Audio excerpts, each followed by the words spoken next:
Kinshasa au Congo hier. Oui, c'est pas une sinécure d'être diplomate.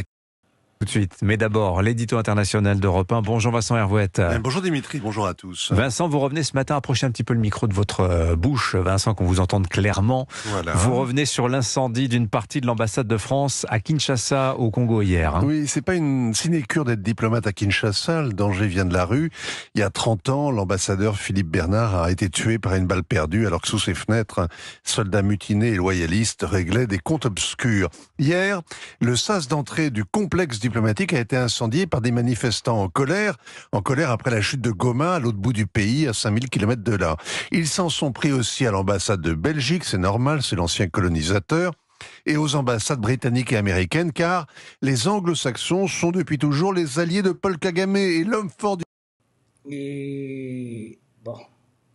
du Rwanda, c'est la vraie cible des manifestants, car l'armée rwandaise encadre, forme, arme le M23, la milice qui vient de prendre Goma. Les émeutiers s'en seraient bien pris à l'ambassade du Rwanda, mais elle est vide. L'ambassadeur est parti depuis longtemps. Quand le canon parle, les diplomates se taisent. Alors ça ne nous dit pas pourquoi la France est attaquée, Vincent. Oui, pourquoi ça ne nous dit pas pourquoi la France est attaquée. Incendier une ambassade qui ne sert à rien. La France ne joue aucun rôle dans cette guerre qui saigne depuis 30 ans la région des Grands Lacs. L'hécatombe a fait 6 millions de morts, estimation basse, des femmes, des enfants, des vieillards massacrés et tous les autres morts d'épuisement, d'épidémie, de mauvais traitements. Les humanitaires français font ce qu'ils peuvent, mais on ne sait même pas combien de millions de déplacés ont disparu. D'un autre côté, pourquoi les Congolais ne sont... Donc, pour Vincent Hervouette, les contrats d'armement militaire, les contrats militaires qui ont été dénoncés et les contrats de coopération économique avec Kigali n'y sont pour rien.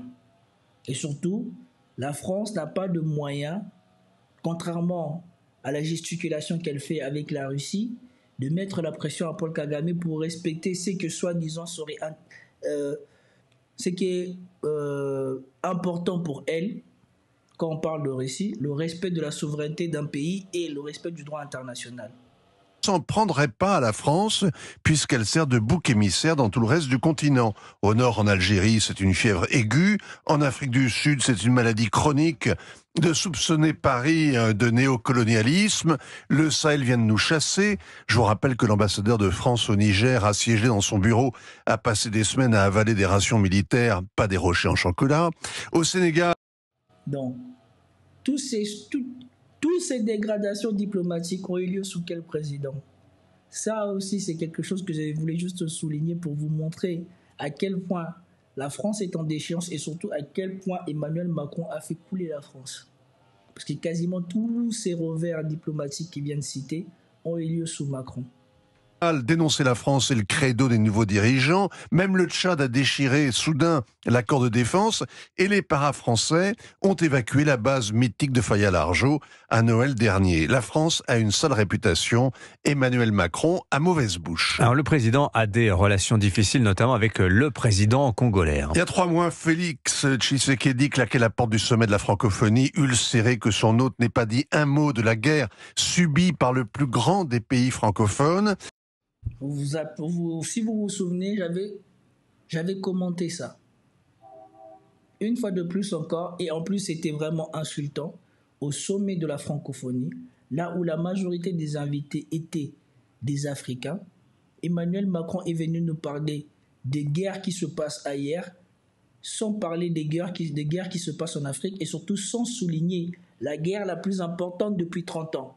Il nous a parlé de l'Ukraine, le Moyen-Orient, de je sais pas quoi, de je sais pas si, et la seule guerre importante qui mine l'Afrique et qui contribue au retard de l'Afrique, il n'en a pas parlé. Et ça, c'était une belle claque pour Félix Tshisekedi. J'étais content qu'il ait eu la fierté de quitter cette réunion, mais c'était une belle claque pour lui rappeler le travail qu'il n'avait pas fait. Il y a 2 ans, on se souvient d'une conférence de presse commune qui avait tourné au pugilat verbal. Le Congo accuse Paris de ménager le Rwanda. La France a condamné du bout des lèvres l'intrusion de l'armée rwandaise au Congo, mais le plus tard possible, après les Américains même, en renvoyant dos à dos en plus milices congolaises et rwandaises, et s'en prendre surtout aucune sanction contre le Rwanda. Au contraire, la coopération française accorde 500 millions d'euros à Kigali. La bonne amie du président rwandais qui avait négocié. Donc ici maintenant, c'est lui-même qui est en train de dire les liens économiques de la France avec Kigali. Pourquoi on ne réclamerait pas à la France de faire la même chose qu'elle a fait à la Russie alors qu'elle n'a aucun lien avec l'Ukraine? Concrètement, c'était quoi les échanges de la France avec l'Ukraine avant l'intervention de la Russie en Ukraine? Mais la France, c'est elle qui préside la francophonie.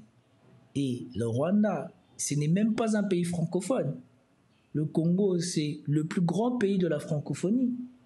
Et donc, face aux violations de principes qui sont soi-disant chers pour la France, n'aurait-elle pas pu mettre la pression au Rwanda? L'adhésion du Rwanda au Commonwealth a été hissée à la tête de la francophonie, c'est un comble, et l'Élysée vante le despotisme. Et en plus, vous attendez, celle qui est à la tête de la francophonie et celle qui a œuvré pour que le Rwanda intègre le Commonwealth. C'est juste de la folie. C'est là que tu te rends compte que les Occidentaux se foutent vraiment de notre gueule aux Africains. Éclairé de Kagame, qu'Emmanuel Macron accueille toujours comme à bras ouverts.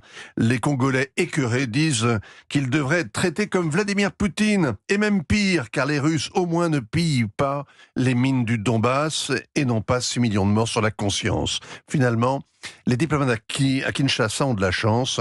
La foule leur a laissé des bâtiments intacts. Ils peuvent s'imaginer que la France a une politique étrangère puisque les Congolais la détestent. Signature. Alors, Qu'on écoute Bernard. Mieux que ça, c'est celui qu'il avait fait le jour d'avant. Parce que le jour d'avant, il avait parlé de l'indifférence des Français face à ce qui se passe en Afrique. Attendez. Tout à l'heure, je l'avais regardé, mais je ne sais pas si YouTube me l'a gardé. Pourquoi brûler des ambassades? Non, ça, c'était hier. Est-ce qu'aujourd'hui, il s'est exprimé? Non, aujourd'hui, non. Regardons beaucoup plus tard. Avant-hier. Ah, bon, je ne le retrouve pas. Bon, je ne l'ai pas. On va se contenter de celui-là. Et puis, c'est tout. Qu'est-ce que j'ai vu d'autre d'intéressant? Regardons dans l'historique. Tiens, voyons voir qu'est-ce qu'ils ont dit du discours de Tshisekedi sur France 24. Félix Tshisekedi a longuement salué la bravoure des forces armées congolaises, leur discipline et leur engagement. Il a martelé que les soldats congolais font honneur à la nation. Le président a lancé un message d'espoir. La RDC ne reculera pas, dit-il. Elle surmontera cette tempête pour ouvrir une nouvelle ère de paix et de prospérité. Alors pour cela, le chef de l'État congolais a annoncé une riposte vigoureuse et coordonnée qui est en cours, dit-il, contre le M23 et les troupes rwandaises. Il assure que les autorités ont pris des dispositions sécuritaires pour protéger et défendre des zones stratégiques. Alors Félix Tshisekedi a aussi lancé un appel aux jeunes Congolais à s'engager massivement dans l'armée, à faire bloc contre ce qu'il nomme l'agression rwandaise. Il annonce d'ailleurs une réduction rigoureuse des dépenses consacrées aux institutions pour augmenter le budget du secteur militaire. Alors sur le plan diplomatique, le chef de l'État a affirmé que le dialogue sera privilégié pour résoudre cette crise dans l'est du pays, tout en affirmant que la RDC est résolue à défendre son intégrité territoriale. Il a également condamné la passivité de la communauté internationale, une passivité, dit-il, qui la rend complice. Il affirme que le peuple congolais prend acte de cette inaction. Il condamne quand même les pillages et les attaques contre certaines ambassades et magasins de la capitale Kinshasa qui ont eu lieu ces derniers jours.